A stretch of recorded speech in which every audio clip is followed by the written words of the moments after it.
How did you manage your time being a working professional? तो क्या कुछ extra देने की ज़रूरत होती है? क्या ये एक मतलब ऑब्वियसली मैं ये बोलूँगा इम्पॉसिबल तो नहीं है क्योंकि आप मेरे सामने बैठे हो एग्जाम्पल। सर एक्चुअली मतलब आप बाकी जो एस्पिरेंट है जो दिन भर पढ़ रहा है उसके साथ compete कर रहे हो, तो आपको कुछ ना कुछ एक्स्ट्रा तो देना पड़ेगा। तो एक्चुअली मैं क्या करता था ना, मैं पहले से ही अर्ली बर्ड था, तो मैं सुबह 5 बजे उठ जाता था। 5 से 9 तक के मैं अपना पढ़ाई कर लेता था, तो मैं कुछ भी हो जाए 6:30 7 बजे तक के तो निकल जाता था ऑफिस से। तो एक ये कंसेप्शन है कि यार आरबीआई ग्रेड बी की जो पोस्ट है ना वो सारे बैंकर्स ही हथियार लेते हैं। तो क्या ये कंसेप्शन है या ये एक मिसकंसेप्शन है? तो सर ये तो बहुत बड़ा मिसकंसेप्शन है, क्योंकि इस बार जो हमारा जो बैच है सर, ये काफ़ी ज़्यादा डाइवर्स बैकग्राउंड है सर सभी का। क्योंकि हम मैक्सिमम 6 से 7 लोग हैं जो बैंकर्स है, उसके अलावा सर बाकी लोग कुछ टीचर्स है, कुछ लोग मतलब मैनेजमेंट, और कुछ लोग बिग फोर से आए हैं। तो सर ऐसा कुछ नहीं है कि बस बैंकर्स ही निकालते हैं। Alright, so hi everyone and welcome to the topper series of RBI Grade B 2024. Today with me is Mr. Adarsh Tabane. He has cleared the RBI Grade B examination 2024. So welcome to the channel Adarsh and I congratulate you to clear this examination this year. Thank you very much sir, thank you. Alright Adarsh, so we will be starting with the introduction part. मैं चाहूँगा कि आप थोड़ा सा introduction दें हमारे जो current aspirants हैं, अपने बारे में थोड़ा सा बताएं। मेरा नाम आदर्श तबान है। मैंने अपनी ग्रेजुएशन इलेक्ट्रॉनिक्स इंजीनियरिंग में कंप्लीट की है 2020 में।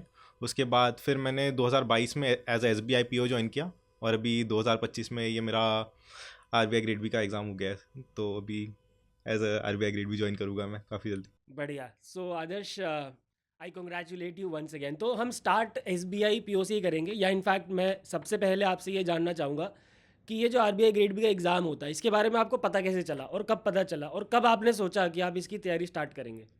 सर एक्चुअली जब मैं SBI के लिए प्रिपेयर कर रहा था, उसी टाइम पे मेरे को पता चल गया था कि RBI जैसी भी कोई चीज़ होती है। बट फर्स्ट अटेम्प्ट तो ऐसे ही दे दिया था सर मैंने SBI के साथ ही। उसके बाद फिर सेकंड अटेम्प्ट के टाइम पे मेरा पोस्टिंग आ गया था, तो हम लोगों ने ज्वाइन कर लिया था उसमें। फिर फर्स्ट पोस्टिंग पुणे मिली थी, तो सर पहला साल तो ऐसे ही मौज मस्ती में निकल गया।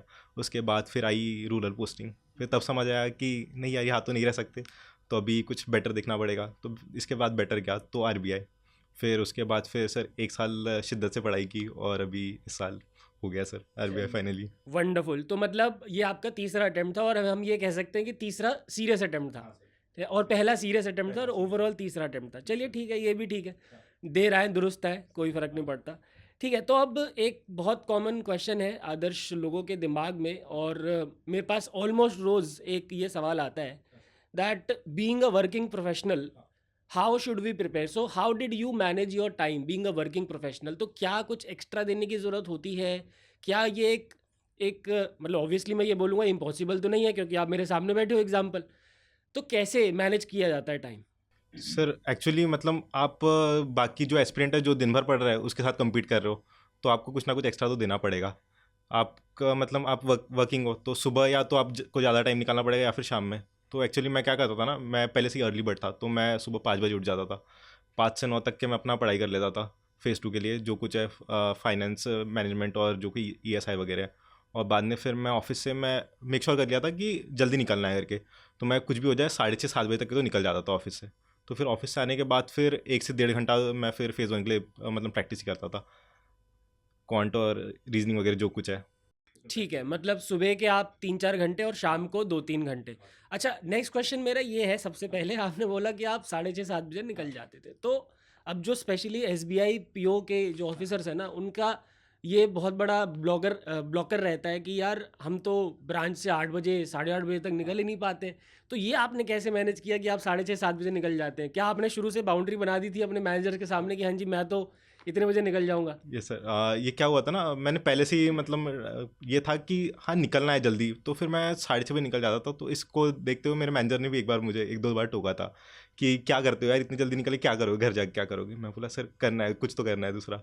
तो फिर मैंने 1-2 बार निकला मैं जल्दी, तो मैनेजर ने टोका था।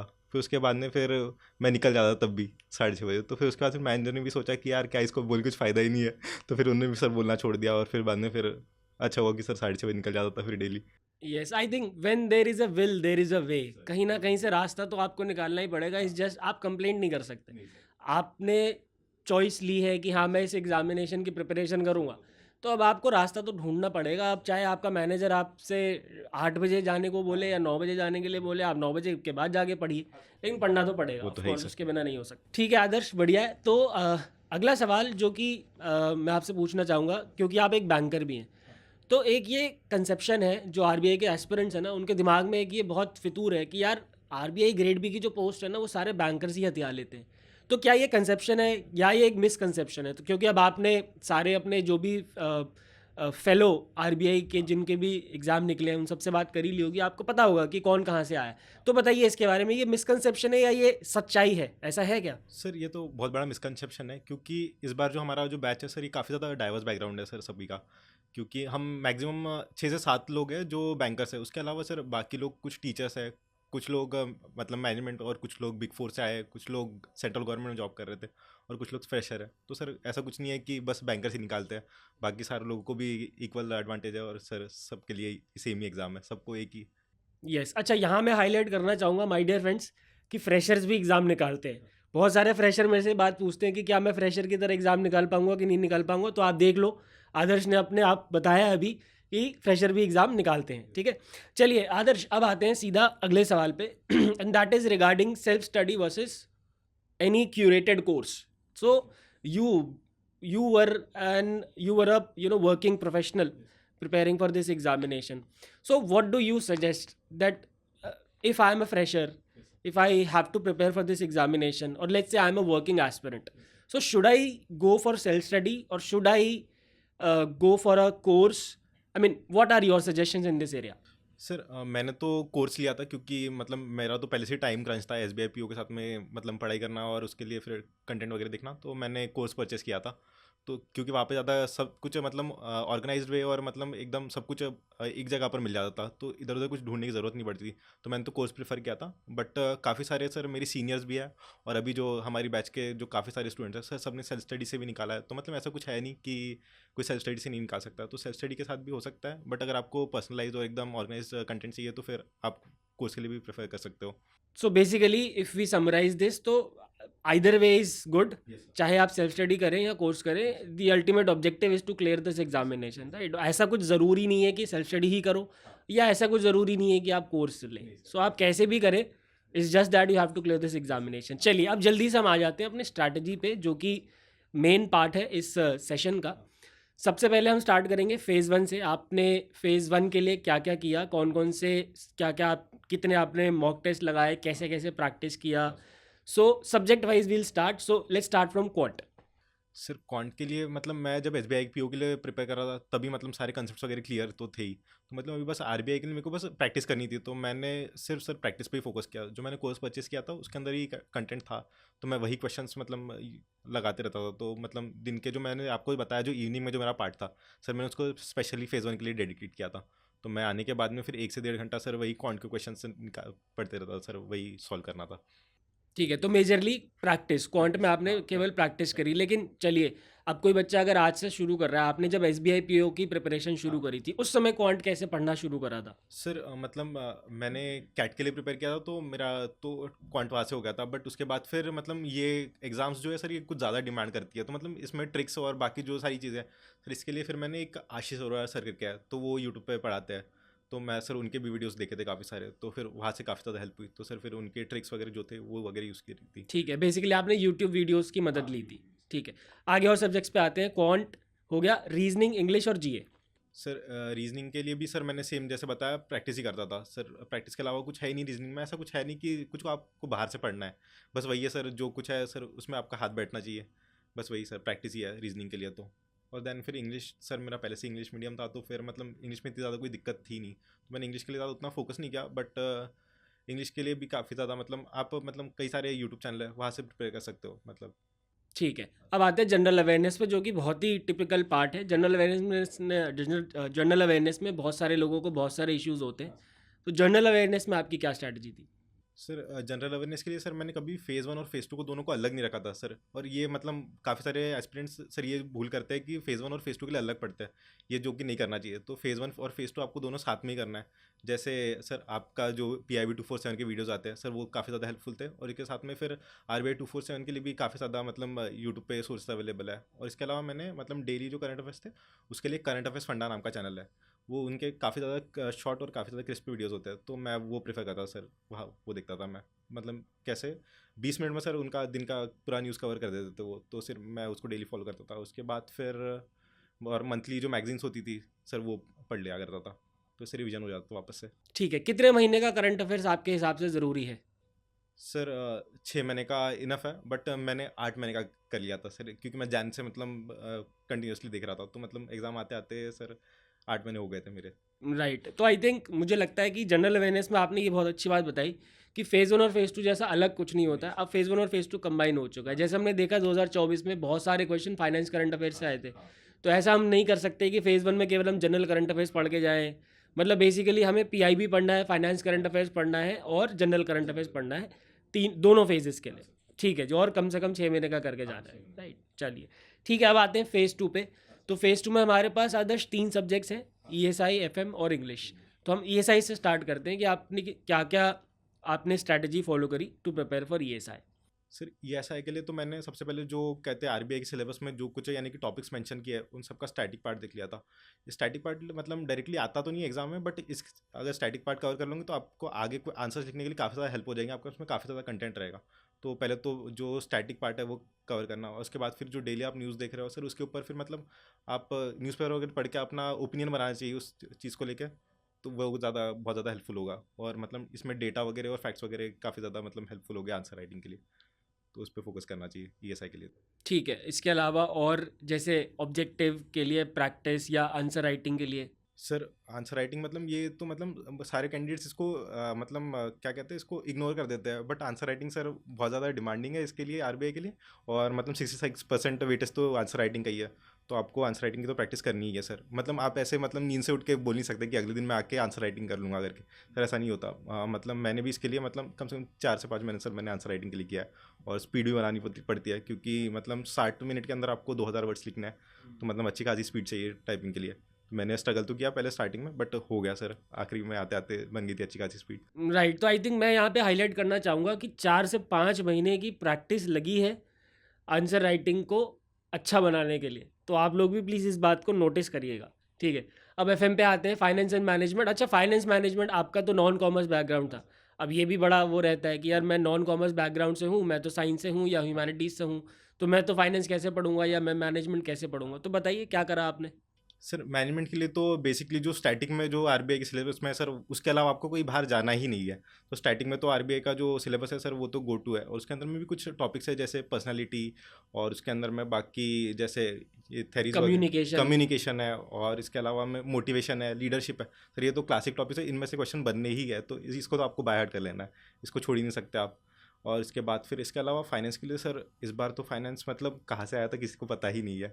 मतलब आपको जनरल अवेयरनेस रखनी पड़ेगी इस बार। मतलब एक क्वेश्चन था, एक growth investing versus value investing का, ये किसी कोर्स में नहीं था सर, तो इसके लिए तो आपको मतलब बाकी जो फाइनेंस के वर्ल्ड में चल रहा है ये सब कुछ आपको पता होना चाहिए, तो फिर उससे आप आंसर लिखने में काफ़ी ज़्यादा हेल्प होगी।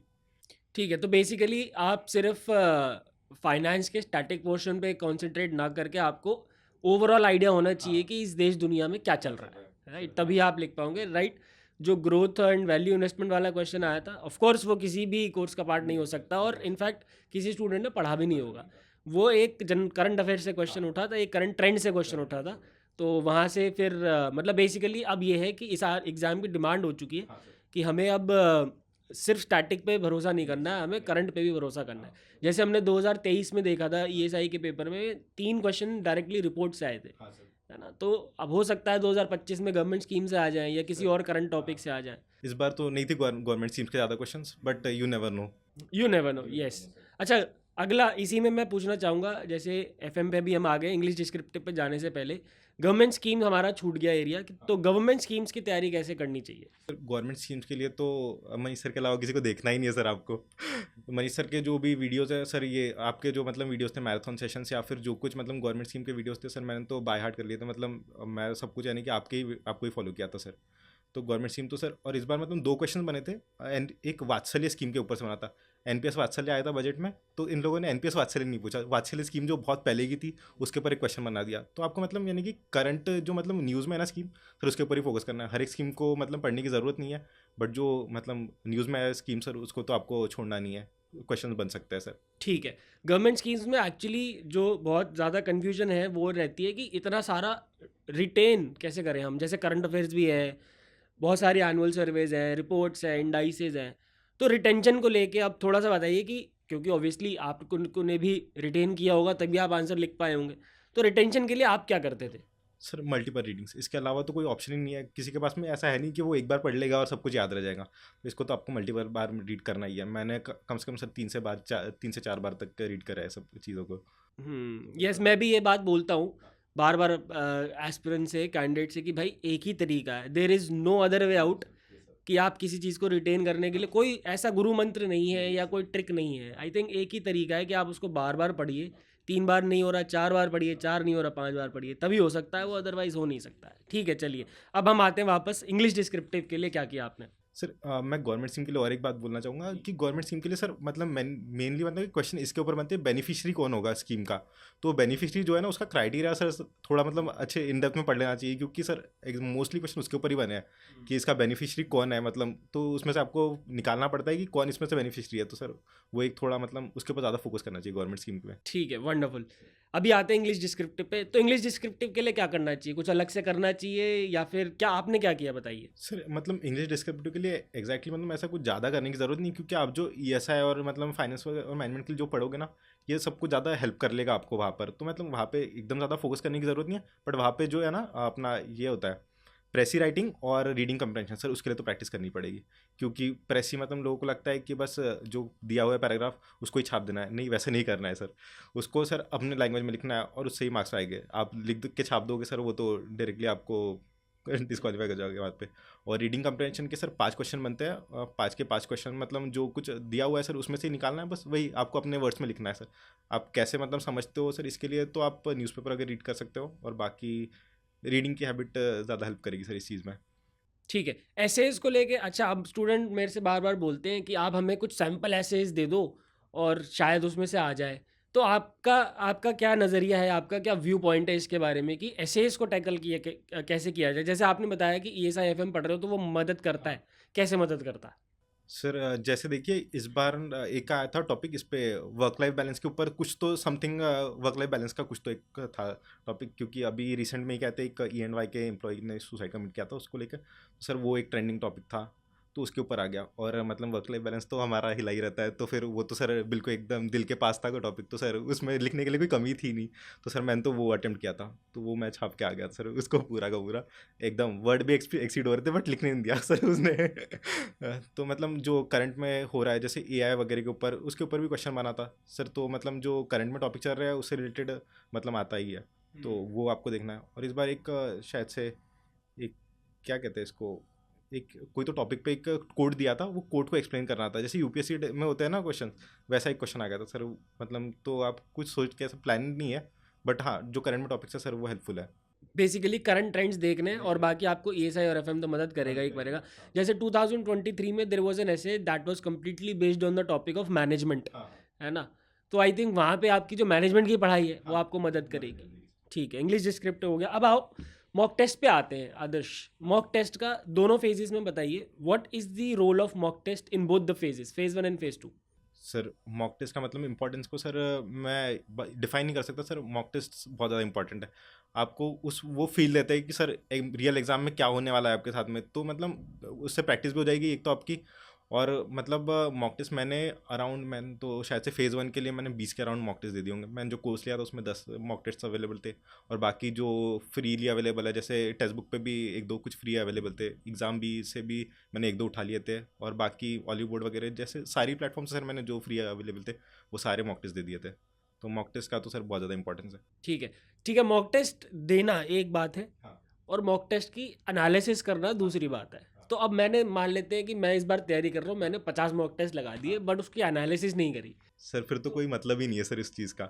मतलब मेरे को पहले जो मैंने 5 मॉक टेस्ट लगाए थे ना सर, उसमें मेरे को यही समझने में टाइम लग गया कि कैसे क्या अटेम्प्ट करना है। तो मैं पहले क्वांट में मतलब मार्क्स बन ही नहीं रहते, तो उसके बाद में फिर मैंने मतलब एनालाइज करता ही था पहले से ही। तो फिर मतलब फिर 5वें टेस्ट के बाद ये क्लिक हुआ कि सब कुछ तो होने नहीं वाला है, और आपको सब कुछ अटेम्प्ट करना भी नहीं है इस बार। जैसे कि हमारा 25% कट ऑफ गया है, जैसे कुछ 7.5 कट ऑफ गया है सर इस बार तो 30 में से। तो मतलब आपको बस निकालना है सर, और उसके लिए सर आपको मतलब बहुत ही पिक एंड चूज़ करके आपको क्वांट में से क्वेश्चंस निकालने हैं। तो सर आपको बहुत चूज़ी होना पड़ेगा। जैसे मैंने कुछ 3 या 4 मिसलेनियस क्वेश्चन उठा लिए थे, उसके बाद फिर मैं डायरेक्टली डीआई पे जंप कर दिया। तो फिर मेरा बहुत लकी था सर मैं कि मेरा डीआई बन गया। तो उसमें सर मैंने कुछ 5 या 6 क्वेश्चन हो गए थे, 14 मार्क्स आ गए थे सर अकाउंट पे, सर निकल गया अकाउंट। वंडरफुल। तो आई थिंक वही है कि ये मॉक टेस्ट लगाने से कुछ नहीं होगा, उसको एनालिसिस करके उस पर कंटिन्यूसली इम्प्रूव करना बहुत इंपॉर्टेंट है। ठीक है, चलिए अब आते हैं आखिरी स्टेज पे, एग्ज़ाम का जो आखिरी स्टेज होता है, दैट इज़ इंटरव्यू। अच्छा, अब इंटरव्यू को लेके बड़ी जो है एक एंग्जाइटी रहती है अमंग द स्टूडेंट्स कि भाई कैसे प्रिपरेशन करें, क्या करें, क्या ना करें। सो how did you prepare for interview? And I would love that you share with us the actual interview experience जो आपका आरबीआई में हुआ था। Sure sir. सर इंटरव्यू के लिए मैंने क्या है ना, मतलब मैंने सबसे पहली चीज़ तो है आपका बायोडाटा फॉर्म जो आरबीआई आपको भरने के लिए देता है। तो मतलब वो तो ऐसा चीज़ है कि मतलब आपके सामने ही ये दे दिया है उन लोगों ने कि हमने आपसे क्या क्वेश्चन पूछना है, तो आपको ही वहाँ पे भर के देना है कि वो लोग आपसे क्या पूछने वाले हैं। तो सर मतलब उसके अंदर ही मैंने सर जैसे कि मैं स्पोर्ट्स के आर्टिकल्स लिखता था, तो फिर मैंने वो मेंशन कर दिया था। तो मेरा स्टार्टिंग वैसे हुआ था सर, 5 मिनट तो मैंने स्पोर्ट्स के अराउंड ही हमारा इंटरव्यू चला था क्रिकेट को लेके। तो फिर उसके बाद फिर और मैंने एक्टिविटीज़ मतलब मेरा नेचर ऑफ ड्यूटीज़ में मैंने एनपीए मैनेजमेंट लिख रखा था। उसके बाद एनपीए मैनेजमेंट पे सर मेरा कुछ 15 मिनट आईबीसी को लेकर सर हमारा डिस्कशन हुआ था, मतलब सब कुछ इन डेप्थ में। तो मतलब जो आप बायोडाटा फॉर्म में लिख रहे हो सर वही है इंटरव्यू, तो आपका आप खुद ड्राइव कर सकते हो।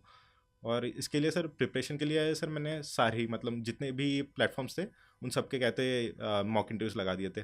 जैसे टेक्स्ट बुक का भी था और बाकी भी सारे फ्री में अपने लॉन्च कर देते हैं सर कहते हैं इंटरव्यू के, मॉक इंटरव्यूज़ के। तो जैसे मॉक इंटरव्यू टेक्स्ट बुक में मैंने 2 बार मॉक इंटरव्यूज़ हुए थे। टेक्स्ट बुक की सबसे सही बात यही थी कि इन्होंने 2 बार मॉक इंटरव्यू, पहला ऐसे मतलब फर्स्ट वाला था जिसके अंदर माधव सर और पुष्पक सर वगैरह थे। उसके बाद फिर इसके सेकंड मॉक इंटरव्यू आता, उसके अंदर मैं ex RBI CGM OP Agarwal sir को भी इनवाइट किया था। तो जो फर्स्ट इंटरव्यू था ना सर, माधव सर ने एक आईबीसी के अराउंड क्वेश्चन पूछा था। तो उस टाइम पे मेरा इतना ज़्यादा कुछ ये नहीं था, मेरा होल्ड नहीं था सर आईबीसी के ऊपर। बट बाद में फिर वहाँ से फिर मैंने आईबीसी को पूरा मतलब इन डेप्थ में देख लिया था, और सर वो हेल्प कर गया मेरे। जो 15 मिनट मेरा आरबीआई का एक्चुअल इंटरव्यू में हुआ था सर, वो तो आईबीसी के ऊपर ही हुआ। तो मतलब thanks to textbook sir और माधव सर को।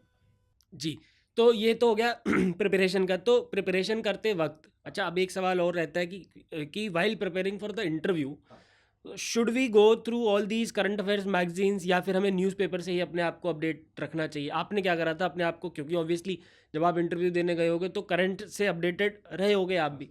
तो आपने कैसे अपने आप को अपडेट किया था इंटरव्यू के लिए? सर इंटरव्यू के लिए जो आप फेज़ 1 और फेज़ 2 में करते आ रहे हो सर, अभी उस चीज़ की ज़रूरत नहीं है। अभी आपको ओपिनियन बिल्ड करना है हर एक चीज़ को लेके। तो सर इसके लिए न्यूज़पेपर के अलावा कोई तो ये नहीं है। तो न्यूज़पेपर में भी आपको एडिटोरियल वगैरह पढ़ने हैं। तो जैसे कि मेरा मॉक इंटरव्यू आता, जैसे बताया मैंने आपको कि माधव सर ने आईबीसी को लेके पूछा था। तो उसके बाद फिर लकीली मिंट के अंदर में भी 2-3 कहते आईबीसी के आर्टिकल्स आ गए थे सर, मैंने वो पढ़े थे। और मतलब आपको ओपिनियन ही बनाना है सर। जैसे कि मेरा इंटरव्यू जो था ना 30 मिनट में से कुछ 15-20 मिनट तो सर मेरा ओपिनियन को ही लेकर था। मतलब जो आईबीसी का राउंड था वो तो ओपिनियन ही ले रहे थे मेरे से कि आप क्या सोचते हो, इसमें क्या और चेंजेस हो सकते हैं और क्या होना चाहिए। तो मतलब आपको ओपिनियन बिल्ड करना है सर इंटरव्यू के लिए।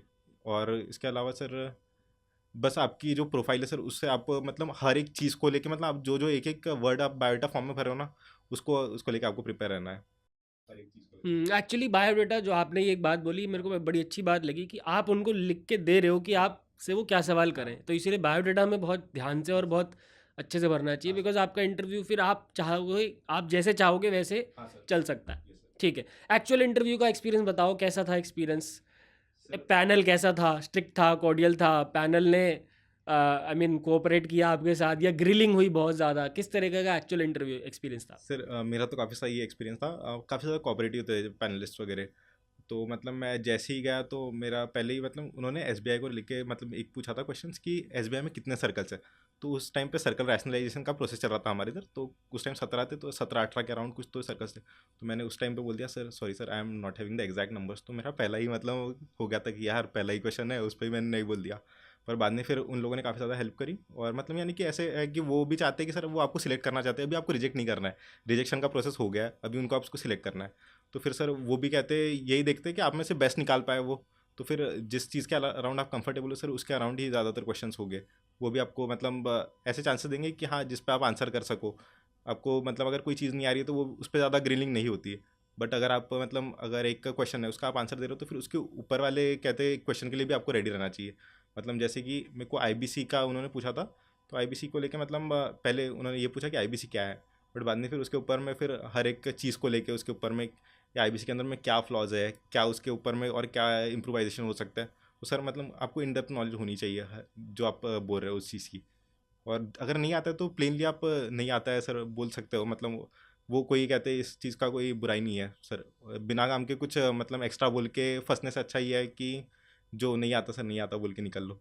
एग्जैक्टली हाँ ऐसा नहीं है, आपको ओवर स्मार्ट बनने की ज़रूरत नहीं है, क्योंकि जितनी आपकी एज है उतना वो एक्सपीरियंस लेके बैठे हैं, तो वो तो उन्हें पता है कि आप कब कहाँ ब्लफ कर रहे हो और कब कहाँ सही बोल रहे हो। ठीक बात है।